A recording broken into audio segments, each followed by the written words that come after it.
Good evening. My name is Pidd. Stu Pidd. We will now be doing a documentary by Channel 14 News on Chapter 14, made by Lee, Don, and Travis. Psst, psst, I think I have the Black Plague.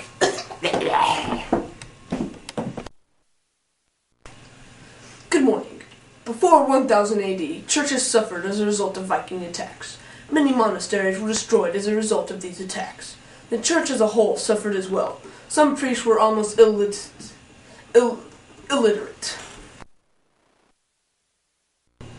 The Gospel according to Bob. We welcome all that come to the church, the church of the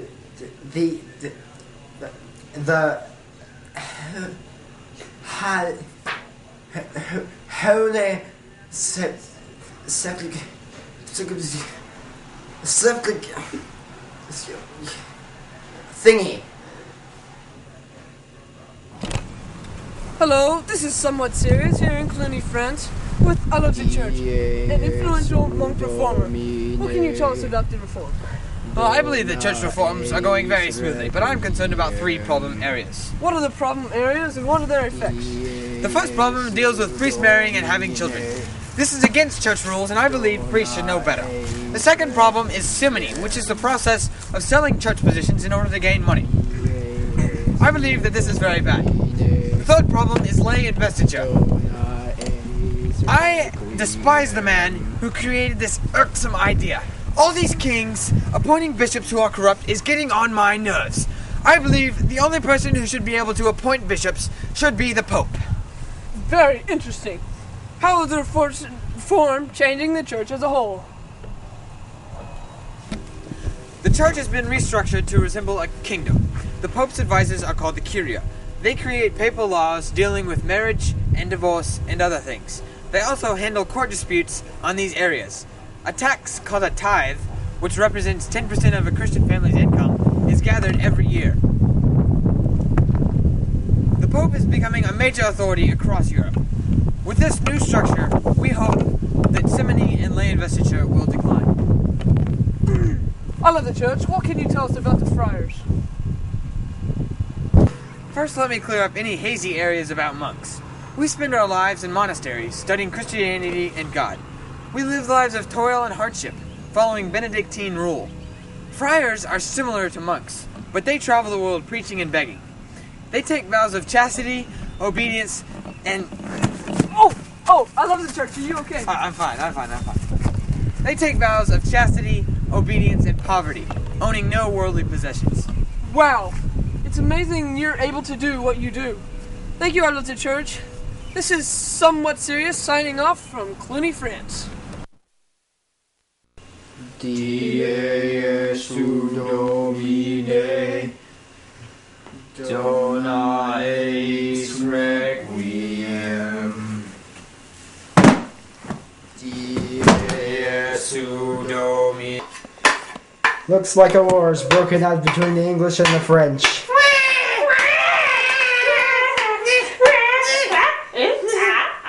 This could take a while. Hi, this is Christopher Lowe with Cathedral Architecture. Today we'll be talking about the history of cathedrals in Europe throughout history. Our guest is Dr. Point E. Spires. How are you doing, Dr. Spires? Hi, I'm good. Good, fabulous. You know, cathedrals were first built around 800 to 1100 in the Romanesque style. Yes. They had huge columns and domed roofs. However, they did not have much light in them. Around the 1100s, the Gothic style evolved. The cathedrals are very beautiful. They're very tall, as if reaching to heaven. They have windows that pour in light, so there's a lot more light than the Romanesque style. They have spires, and they have pointed vaults that support the roof and the windows. They also have flying buttresses that support the walls. Very interesting. And now comes the time for my favorite program. What a cathedral does not look like. Hi, this is Christopher Lowe on the set of What a Cathedral Does Not Look Like. Here's Dr. Leach, our host. Good afternoon. This is not a cathedral. This is not a cathedral. A cathedral does not look like this. Neither does a cathedral look like this.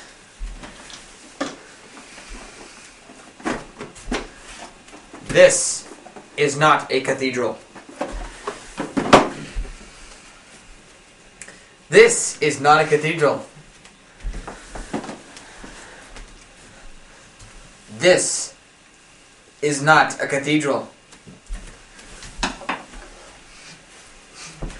This is not a cathedral. This is not a cathedral. And this is not a cathedral. This is not a cathedral. Not a cathedral. And now, Channel 10 News.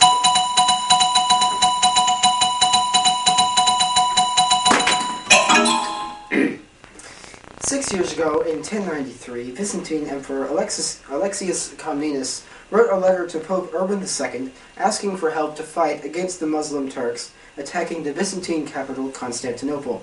Pope Urban II responded by issuing a call to go to battle and fight in a holy war.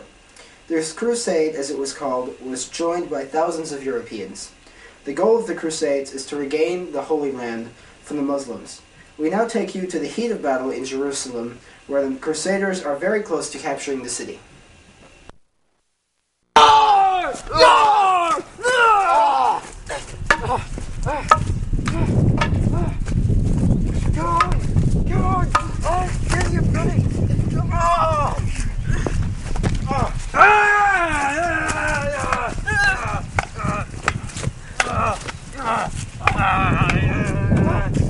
Get you bloody Muslim!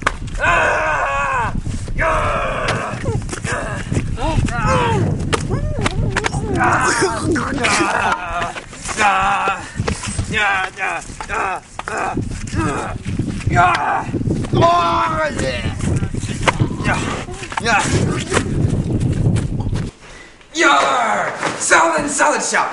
The best salads this side of London. If you're looking to feed an army, come to this place right now. We've got the strength and fortitude of Saladin's army, but not the unorganization and disagreement of the Crusaders. If you're a vegetarian, visit our vegetarian section for all your needs. Wait a second. Anyways, visit Salad and Salad Shop for all your salad needs. Yarr!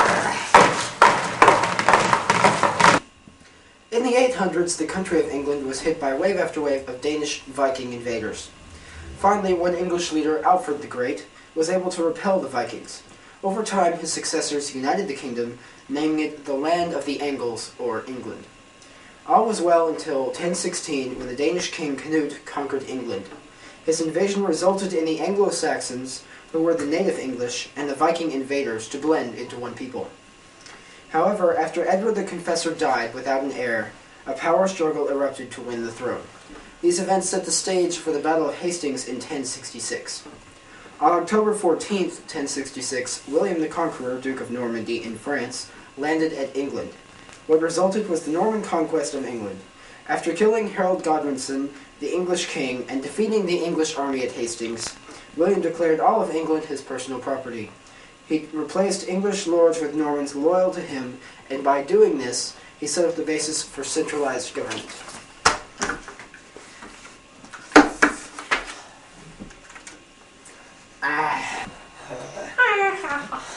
Oh. 25 years later...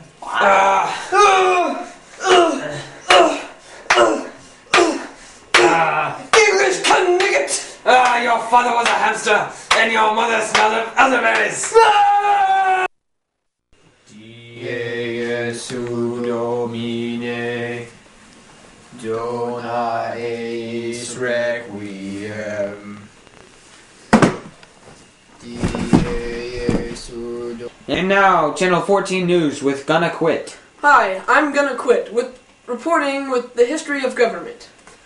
William the Conqueror, even though he was king of England, also landed French because of the positions he held there.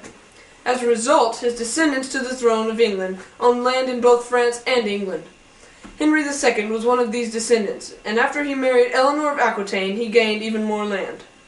Eleanor brought an area of France called Aquitaine with her when she married Henry. Eleanor and Henry had 4 sons, 2 of which became kings of England. Richard, who earned his name Richard the Lionhearted, was a hero of the Third Crusade. His brother John became king in 1199. He proved himself to be a poor leader. John was a horrible military commander, losing many of England's possessions in France. You English warriors, come hither! Where are our services requested, King John? Yes, what do you want us, King John? Go, be brave over there! But there's a million French over there. Oh, that's okay, I got more of you. Their arrows can't pierce my chainmail! That's you. That's the spirit! Go win! Next! He forced money from his subjects and treated them unfairly. All of these things came back to haunt John when his nobles revolted. They forced him to sign this: the Magna Carta. The Magna Carta guaranteed certain basic rights to every citizen of England. This document contains rights that still exist today. In the late 13th century, Edward I was struggling to hold lands in France and desperately needed money. He summoned 2 wealthy citizens, or burgesses, from every borough and 2 knights from every county to form the first parliament. Together with bishops and lords, the model parliament was held in November 1295. The burgesses and knights convened every time whenever a new tax was needed.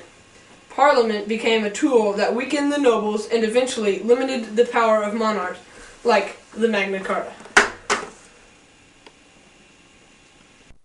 Die Jesu Domine, dona eis requiem.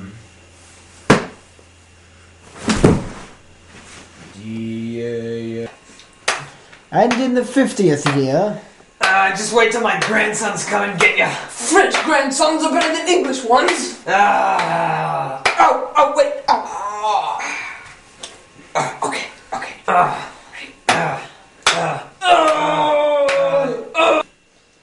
And now, Channel 14 News brings you Mr. Job Hunting. Hello, I am Job Hunting, and this is some French history. The kings of France searched for ways to grow in power. After the death of the last member of the Carolingian dynasty, Hugh Capet, who was virtually an unknown duke from the middle of France, advanced to the throne. Even though the Capet family ruled over only a small plot of land, it included the great city of Paris.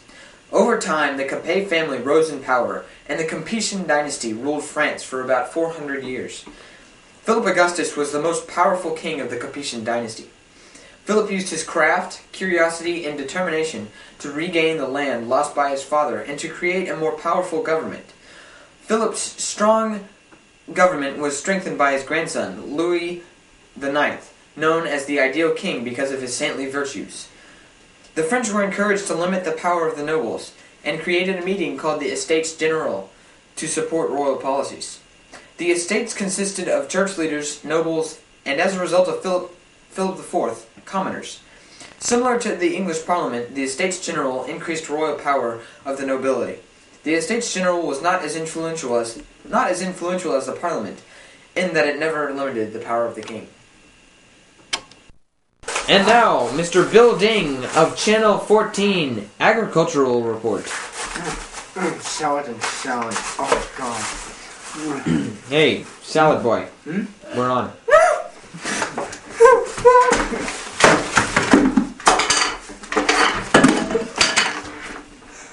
In food news today, agricultural thinkers have designed a new horse collar.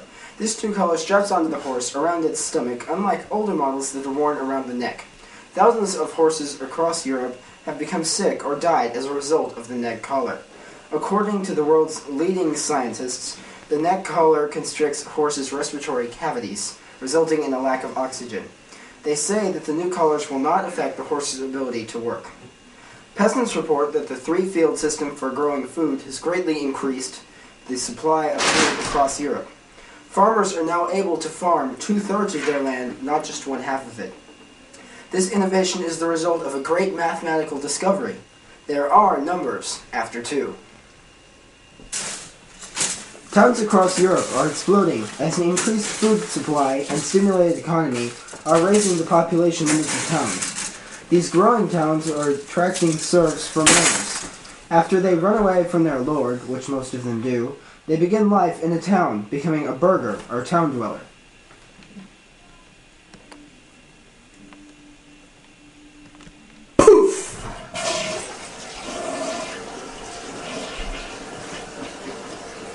And now, Mr. General Specific for Channel 14 News. In 1300, King Philip IV of France asserted his power over the bishops in his lands. Pope Boniface VIII, in retaliation, delivered a papal bull stating kings must obey popes and the church. Philip thought nothing of this and took Boniface prisoner. The event changed the link between church and state, and never again was a pope able to enforce power over a monarch. The church was further weakened when the papacy was moved to Avignon in France. It took another devastating blow when it was moved back to Rome. Pope Gregory XI died while in Rome, so the cardinals chose a successor. Urban VI won the papacy, but he proved to be an arrogant reformist. Because of this, cardinals in France chose another pope, Robert of Geneva. Each of these popes declared himself the real pope and the other a fraud. This is known as the Great Schism. In 1414, there were actually 3 popes, but finally, in 1417, Martin V replaced all of them and became the sole pope. The Great Schism was a devastating blow to the power of the Church, and the two men did even more damage with their scholarly views of church principles. These men challenged the papacy further with their ideas. John Wycliffe, a scholar from England, preached that Jesus, not the Pope, was the true head of the Church. He also said that the Bible was the authority of Christian life. Jan Hus, a Bohemian professor, taught that the Bible held authority over the Pope. Hus was burned at the stake in 1415. These men and their controversial ideas, coupled with the Great Schism, ended the spell of the Age of Faith. Jesu Domine, dona eis requiem. And now, the 75th anniversary of the 100 Years' War. Oh, you English old bones! To the French. Oh, darn right. Where'd you go? I'm over here, England. My arthritis. No. Good morning, Europe. Well, it looks like a fine day to, bury your relatives. Why? Well, if you haven't figured it out, the Black Plague is everywhere. It's characterized by these purplish black dots and bumps called buboes. Well, you think it looks bad, you don't want to know how bad it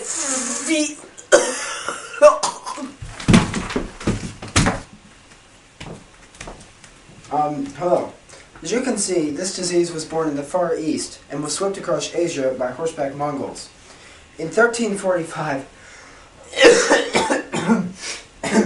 the Mongols laid siege to Kaffa on the north coast of the Black Sea.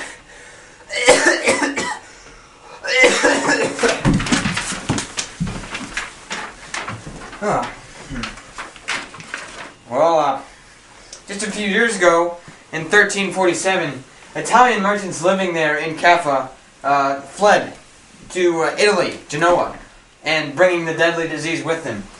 From there, the disease is spreading all across Europe, being carried by knights, merchants, and bishops alike. To avoid this disease, stay confined. If you find you have contracted this disease, well, take a bath in some sewage and pray, because it probably won't help. Caution is advised on all area lakes and everywhere else.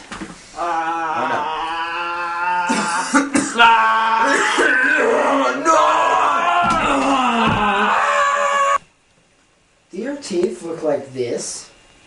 Do they hurt all the time? If so, you need the amazing Black Plaque toothpaste.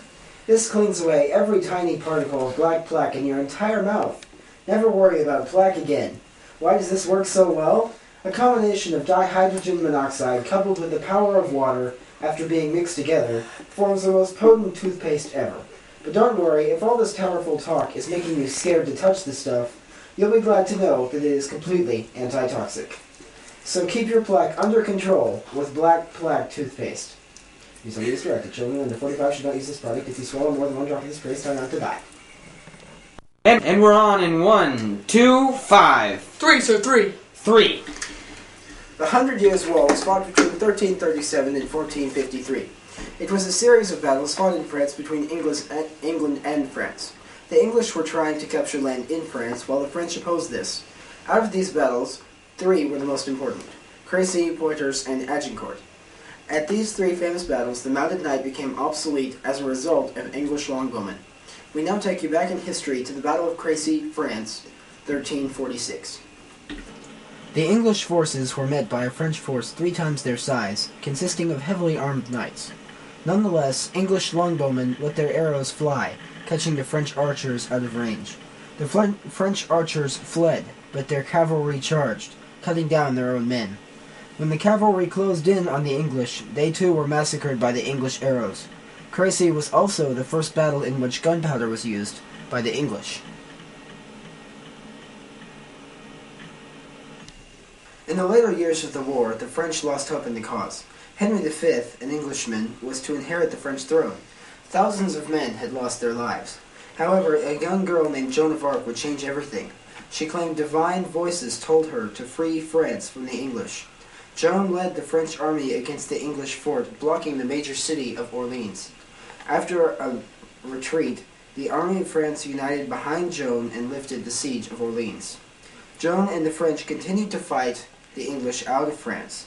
In 1430, Joan was captured by the Burgundians, an ally of England, and eventually burned at the stake.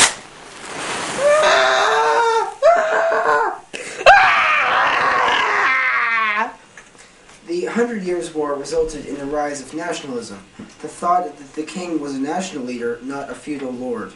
The English Parliament is strengthened, and democracy creeps closer to reality. Some historians consider the end of the war to be the end of the Middle Ages. The 2 backbones of the medieval world, religion and chivalry, crumbled, opening the door for a new age. Pre-trial version, oh yeah.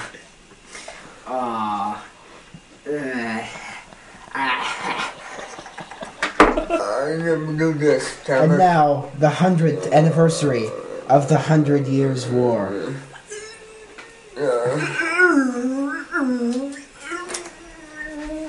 Well, when you yet.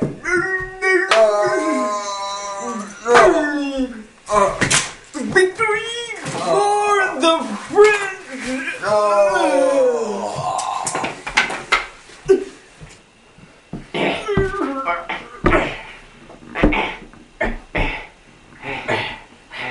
So, what did you think of it all? Well, I think you're alright. You did have the Black Plague. All staff on check. Casualty check. That didn't make sense, but let's go.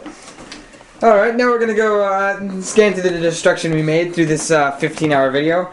Here is all the makings of the, this is not a cathedral. Yay. Wow. Yay. And wait. Ironically, the newscast set was in... Can anybody guess it? Turn around, Lee. The bathroom! Yeah, the bathroom! Oh, man! Travis's lovely lounge bathroom was a nice accommodations for our video. Yeah. Now we take you over to the salad corner, which Don threw the salad over into. As you can see, the salad was made out of paper! No! Not lettuce, paper! No! Wait. What is this? channel is that? If you didn't notice, we had basically 3 million channels during our whole thing. Different every Oh, time. look, it's the hamburger! Oh, it's the hamburger! Where's the patty, Travis? Where's Get the a patty? Oh, get the patty! Get a patty. Hershey chocolate! Yeah! The hamburger was made out of a hot dog bun with paper lettuce and a Hershey bar for the meat. I bet you didn't know that. Let's go. Oh, going through the carnage in the TV Magna room. Carta. There's the Magna Carta in Travis's upstairs. Look, the Magna Carta. There's a real look at all the bear. junk. Christopher Lloyd's wardrobe. flowers. Yeah. Oh, the flowers. Wonderful flowers. Show my pastime. The books. The books. Donna, Donna. Hey Donna, where's that the dentist robe? You know where? You know, Oh, yeah, here we go, right here, right where's here. it? Is it under here? Where's? Oh, there it is. Somewhere on the couch of wardrobes. Ah, yes. What else do we have? Our pastime. Our pastime. Oh, this stuff scattered around the floor. Oh yeah, the stuff we did that when we didn't have any time. Hey. Oh, look, it's Saladin. Hi, Saladin. Oh, hi, Saladin. Yar. And look, the monks abode. Oh, look, the church. It's right down there. There's a picture. King Richard. Travis, if you don't know, I don't have that much cord. I can't go down there. Okay. Oh, look, it's the kitchen. The site of Saladin's salads. Yeah. I'll get a better view of it. Oh, look at that. It's right down there. What time is it? Oh, it looks like it's... Oh my gosh.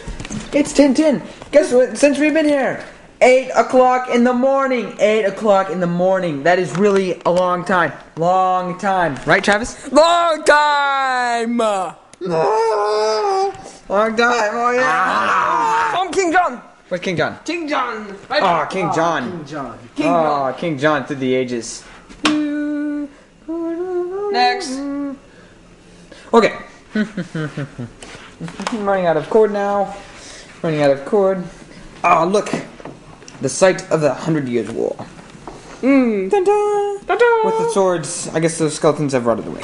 Yes, I guess I have. Yep, there goes our Magna Carta. Oh, anyways. Outside is the site of our the dump. monk. Our dump room. Oh, the dump. Yes, this is where we put all our stuff that, after we used it. Just like this room over here. You can go back in here, look at Don trying to tangle stuff up. Oh, Boy, it's gonna take a long time. yeah. We get to clean all this stuff up now. Oh, Don, look, this is your turban. As you can see, the turban was a Batman robe. Yay! Wait, Lee, we gotta So show Batman. them. We have to show them our death scene. The thing we've all been waiting for. No, no, no, no, no, no, no, no.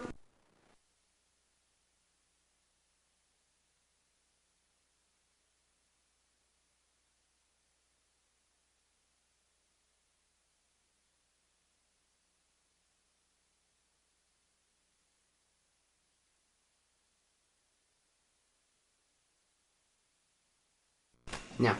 And now, a live execution.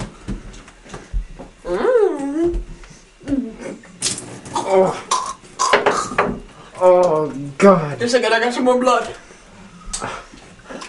Oh, no, Travis, not again. Oh. Oh, more death. More blood! More death for Travis.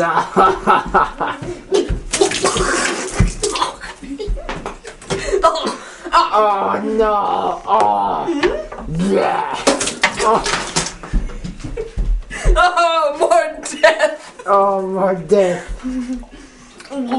Oh. And still more death. I am not worthy! Oh. Travis, you should be dead by now. You've lost gallons. Oh, no. Wait, show my blood! Show my blood! Show my blood! Oh. Oh, no. Yes, he's finally dead.